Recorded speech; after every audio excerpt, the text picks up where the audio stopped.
guest host today, Abu Ibrahim, sitting in for Uthman, who was traveling right now. And we have some big news to get into live today on i3 Pulse. The ceasefire that Trump just announced between U.S. and Iran, the attacks that we heard about Saturday. Let's get into some deeper analysis on them. And the recent attack just last evening on Qatar by Iran. So I want to begin with the Sheikh about the Fordow bombing. So we saw Trump post on Truth Social, and he was super insistent that, he caused monumental damage and obliterated the sites. How accurate is that? Well, to be honest, basically, like after studying the images and all the information that happened and how many bombs were dropped and where they were dropped, there's lots of skepticism that actually any damage have happened or any serious damage have happened. Okay, everything that was done seems to be superficial because they dropped 6, bunker buster bombs. The GBU 57s AB, 3 basically on the entrance, on one of the entrances actually of the site, and the other 3 basically targeted the ventilation area. But that's really it, And the most important really piece of information that became very public is, which the Iranian regime confirmed, and the satellite images actually confirmed, that the United States gave a heads up to Iran that they're going to actually bomb these 3 facilities in Natanz, Isfahan, and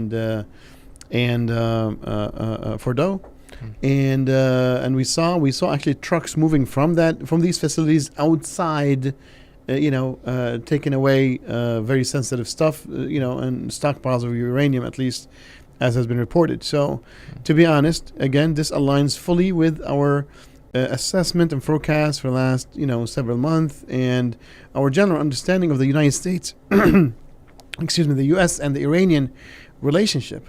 We've said from the beginning that the CIA helped the Khomeini in 1979 to establish this new, a religious regime in Iran after toppling the Shah, and the relationship since then has been very quite friendly, secretively, and outwardly, basically, they're very tenuous, right? So, today we can say again, the Iranian regime and the United States collaborated or synchronized, and there was no major harm that was done, neither to the regime nor to the nuclear facilities. Okay. And Trump insisting, there is a reason why he's insisting, even though the U.S. media, many different U.S., that was my question. Like, why is he so insistent now? If the destruction is not real? Yeah. So it takes us back to basically the war. Remember when Israel launched the war against Iran,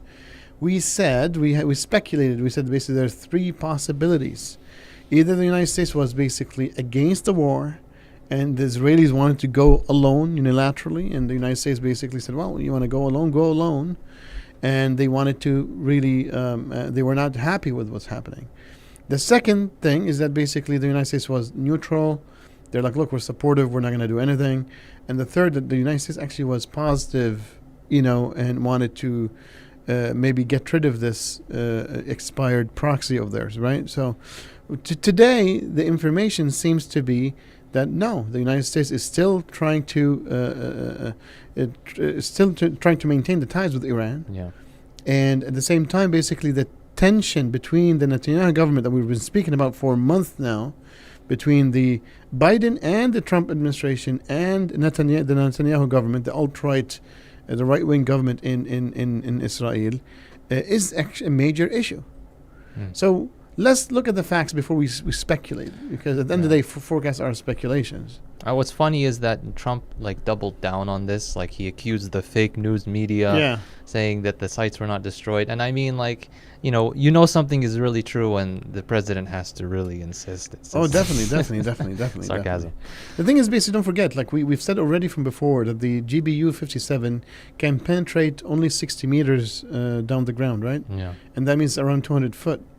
And the Fordow, the facility under the mountain, is 300 feet below. So, to be honest, the GBU was just a theatrical, really. It wouldn't have caused major damage unless basically the United States, and we said it already before, that you had to have a ground invasion or other experts suggest the other crazy solution of utilizing nuclear bombs to destroy it. Yeah. So neither have happened, and only 6 bombs were launched at 2 specific points of the Fordo facility. Yeah. The other 2 facilities, by the way, the Asfahan and the Natanz were struck by Tomahawk missiles. Yeah. Again, just basically causing a little bit more damage than what the Israelis did. So nothing major really changed with whatever the United States did, and that means this whole thing was a fake operation. It's more for politics. It's more for really getting something done, and we'll speak about it. Yeah, we'll get to that when we talk about the news of the day. But before that, let's talk about Iran bombing the Qatar bases. Yeah, so now the Iranians have their population. The Iranian regime had to, save, its own reputation, you can say, and they had to basically reply back. Again, what they did, which the Qataris have corroborated that, and the Iranians have said that, and the Americans kind of like, Trump himself said that the Iranian reached out and told us they're going to hit us, and they're going to hit us in places where we don't lose any American lives or have any damage. So they shot 18 missiles at the U.S. base of Al Udeid in Qatar, and just 17 were shot down by the air defense systems between the United States and the Qatari military. Only one missile basically fell down in an empty area. Yeah. And actually, we have some satellite images. Basically, I did not verify those, but that the American fighter jets basically were taken away from the airbase into a safer place. But it doesn't matter. Nothing got hit anyway, whether they took them away or not. No American lives were endangered. And the same thing with what happened basically in that few rockets in Iraq. So as you can see, the Americans informed the Iranians, and the Iranians informed the Americans. This whole thing is a show. Where are the risks? The risks in the Strait of Hormuz, and now basically the other surprise that we got today, just recently, an hour ago or something like that, is that there's a claim of a ceasefire. Yeah. So the ceasefire was announced by Trump. Now it was corroborated by the Qataris. Both the Iranians and the Israelis did not fully confess that there is a ceasefire, even though some outlets from Israel basically did kind of confirm that. Yeah. If the ceasefire is true, then we would know. Then we would actually know that the Americans were not very happy with this unilateral war that Israel initiated against the Iranians.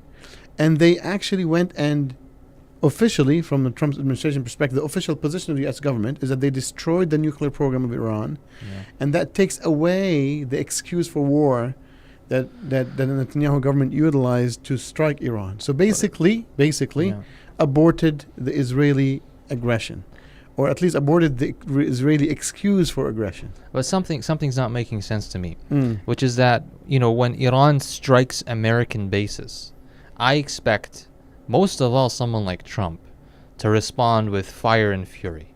I think the average viewer would think that if Iran attacked the United States, that would be it. That would be World War III. It would be boots on the ground. It would be carpet bombing. Why did we see this happen? What's going on? Well, that's what I'm saying. We're saying that our analysis and the forecast that we've been saying is that the Americans has an alliance with the Iranians. And the Iranians are still a proxy nation for the Americans. Yeah. And people might not like that, but this is the reality. Yeah.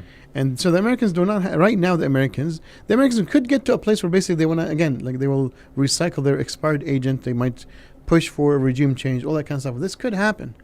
But what we're saying is basically since 1979 until today, the Americans and the Iranians have been supporting each other all along. For a long time, whether in the Iraq War in 2003 until today, basically things are very visible. And as you can see, yes, the Trump basically took it as a joke. He's like, look, the Iranians told us, they're not going to hurt us. They just did it to appease their own popular base. Yeah. And the American person can understand that, right? So the Trump is being very frank. Look, Trump sometimes is very frank and sometimes just lies out is always either lying or saying it in your face. He doesn't have in the middle. There's no diplomatic, things with Trump, so. I saw something very interesting in that ceasefire tweet or social post. He said, "God bless Israel, God bless America, and God bless Iran." I mean, that was a little bit confusing to me. I think it corroborates what you're talking about here.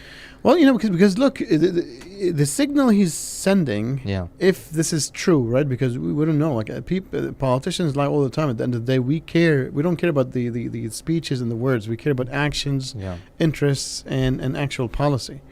So yeah, that's what I'm saying. What I'm trying to say is the U.S. government allowing Iran's rockets to hit Yeah. Tel Aviv, to hit Haifa, which is the industrial base of Israel, to hit many different places within Israel, is really to punish the Netanyahu government. It's like, Okay. look, we're not going to defend you as much. Definitely, they're not going to let the state fail. We've said that many times because that's a red line from American foreign policy. But they have a problem. The Americans don't have a problem with the state of Israel. They have a problem with the government of Israel. See what I'm saying? So that's what we've seen. We've seen the Americans did not help Israel in destroying the uranium enrichment program of the Iranians. Actually, in contrary, what the Americans have done is to, again, kind of almost trying to save the Iranian regime from the Israeli continuous bombardment. If the ceasefire actually does take effect. Yeah. And if it does take effect, I'll ask you to speculate now. What do you think Israel's next steps are? Like, what are they thinking right now? They seem to have tried to initiate this on their own. Would they try to do something like that again? Yeah, so the Israelis were betting on trying to drag the Americans into destroying the nuclear program of Iran. And they're mistaken. If this is what they're trying to do, they're mistaken. Again, the relation between Iran and the U.S. is a very long one. Yeah. And the Israelis know that, to be honest. But again, they were trying to pull the U.S. in. Maybe they were trying to pull the U.S. Maybe they're saying, look, you know what, screw it. We're just going to go and bomb as much as we can. And to be honest, be very frank, the Israelis have really damaged the Iranian infrastructure throughout the country. I mean, they went deep into the east of Iran. Yeah. Right, so the Iranians we're going to have lots to rebuild in the next few, long years. And on that note, how has Israel suffered? Like, how do you rate the damage? The Israeli economy, also some of the infrastructure has been hit. I think the security of the Israeli citizen also has been hit. From a psychological perspective, from a long-term perspective, from a trust that the state can protect its citizens. Many people have immigrated out of Israel. The immigration was so much that actually the Israeli government had to stop any Israeli citizen from flying out of Israel. That's not good. Sounds totalitarian. It is. Well, the whole thing is a colonial project anyway. So there's nothing that makes sense there. But yeah, I mean, the only thing that right now is up in the air is this whole issue about the Strait of Hormuz.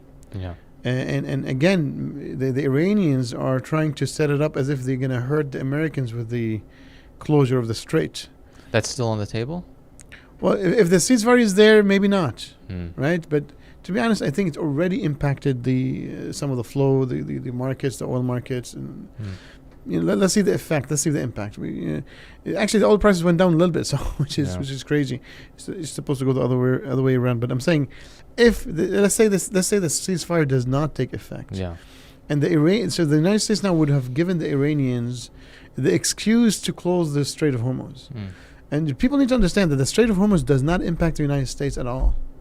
Okay, around 84% of all the oil and natural gas that go through the strait goes to Southeast to the Asian markets, and the remainder, whatever 16%, I think, if I'm not mistaken, goes to Europe.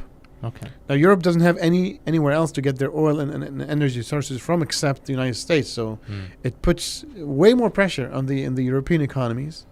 And don't forget, the Europeans are not in a great relationship right now with the United States, but the United States have them in a chokehold. So this actually tightens the chokehold on the Europeans. Okay, so it actually serves the United States. 100%. The United States is going to sell way more oil. Okay. Yeah, instead of the Middle East, instead of Saudi Arabia selling oil to Europe, now the United States will sell its own oil to Europe. So they're gonna increase the prices if they do. So it's going to be a mess for Europe. For the Asian markets, it's also going to hit them hard. Yeah. Now the Chinese get 40% of their oil from the Strait of Hormuz, and from that area, from the Gulf area. But they have Russia to basically, help them, basically make up the change, right? Yeah. The problem is basically with all the other countries. Many of them are U.S. allies, like the Philippines, like Japan. So the Philippines gets all their oil through the 100% of their oil comes from the Strait of Hormuz. Okay. 3/4 of the Japanese oil and natural gas comes from the Strait of Hormuz. Around, I think, third or of the South Korean oil comes from that. So lots of allies, U.S. allies, will basically really get hurt. Yeah. So to be honest, basically, I don't think it is in the American interest to do that. But what caught my attention today is that the U.S. Secretary of State telling the Chinese to tell the Iranians not to close the strait. Yes, I said, and I think that's just a threat to the Chinese. It's a threat from the Americans that, look, we can close the strait. We can close the strait. We can really mess up your economy, and to be honest, basically, any day another war can come in, another missile can come in. Trump can go and just bomb another site in Iran, and Iran will react and close the strait. So we need to take that into consideration. That if the Strait of Hormuz does not get closed because the ceasefire takes effect, it is a loud threat. Yeah. From the Americans to the Chinese and to the Europeans, that we have you in a chokehold, and you better basically in the negotiations be nice and cooperative. So this is what I would take from it, at least. Even if the ceasefire basically does take effect, it's a loud message to the Chinese and to the Europeans that you have to, within the negotiation, you have to be a little bit more nice to Trump. Right? Yeah. Going back to the Iran attack on Qatar, I think this raises some questions about what kind of precedence does this set? About Iran attacking bases or even oil installations in the Gulf states. How might the Gulf states respond? Do you think this creates anxiety in them? I think the Americans gave them assurances. And don't forget, basically, the Iranians spoke to the Qataris also, not the Americans only. They assured them, and they did not target Qatar as a country. They targeted the American base in Qatar. Yeah. And it's not the first time. Like the Iranians already have targeted many U.S. bases in Iraq before, and oil installations in Saudi Arabia by the Yemenis. So all this stuff happened. But the most important thing is the American assurance, because whatever gives security to the Gulf states is the Americans. Yeah. And to be honest, this is, I don't want to say basically this is loud and clear. This is just a reaffirmation of the need of the Gulf states to the American administration and the American empire. So that's why when you see basically these states paying the trillions of dollars, not billions, trillions. UAE, Qatar, and Saudi Arabia, they paid close to $4 trillion. Yeah. Well, this is what it is. They're like, look, we're going to save you from Iran. Look. So again, this whole thing didn't happen because of the Gulf state, because the Gulf state already basically been scared by Iran for the last couple of decades anyway. So I don't think it's specific to them, but it's more whatever is happening right now is really Israeli-led and American utilized to threaten China and Europe. Yeah. I have one last question. So you spoke about that Iran as an American agent. They might be recycled. America might or might not be interested in regime change. Where do you put now, given the news of the day, assuming the ceasefire does hold, in what graces are the Iranian regime in the U.S.'s eyes? Are they still their good boys? Are they do you think they have a plan to recycle them? They're pretty good boys. They did not respond. The Americans came and bombed the heck out of them from a perspective, at least from a military perspective, using the bunker busters, just the targeting of the 3 nuclear facilities. It's a huge act of war. Yeah. It's an act of war. Yeah. And it's the targeting of a vital interest in the national dignity of a nation. So, all that happened by the Americans. And what did the Iranians do? You need to understand how silly this is. The chief of the Revolutionary Guard announced that they obliterated the U.S. base in Qatar. Bro, this is just blatant lies. I don't understand how people even consume this. This is for the population. Oh yeah, this is basically for public consumption, sadly. Yeah. Sadly. So you see what I'm saying? Like Trump said we've obliterated the nuclear sites in Iran. Iran said we obliterated the American base in Qatar. It's just all lies, right? So from a geopolitical perspective, we need to understand the facts on the ground. And the facts on the ground says totally otherwise. And politicians lie all the time. So we just need to understand that. It's part of the game. Okay. Any concluding remarks on the news of the day? Well, I guess the only thing that we could watch for right now until we come back next, either live or another Pulse episode, is to see, is this ceasefire going to really take effect, or is Netanyahu going to work around it, maneuver, and continue the war? I think it's in the best interest of Netanyahu to continue this war, maybe to a certain extent. But I think there's enough damage also. I would say maybe he's thinking twice. The last thing that we heard from the government is that he's going to, after the war ends, after the ceasefire ends, so I think it is in his best interest to end it, because he's going to take now everybody sees him as a hero and a national hero. Netanyahu. Yes, so he's going to now he's going to go to another quick elections. Oh yeah. So he's going to be re-elected again as a prime minister. Convenient. This guy is like, really, he is King Netanyahu, King Bibi, really, from an Israeli perspective, and that's not a good thing, because when you don't have real choice for the nation, and when there's only one person that can rule for forever, it might seem stagnation. Yeah. Barakallah feek, Sheikh. I think it was very enlightening to hear your take on the news of the day. I think it might have been surprising to many people, maybe not so surprising to people who understood this kind of background, this kind of back and forth that's been existing between US and Iran for a long time. So Jazakumullah khair for everybody for tuning in. And until next time, please please subscribe, show this to your friends, and it was a pleasure to be guest host for you.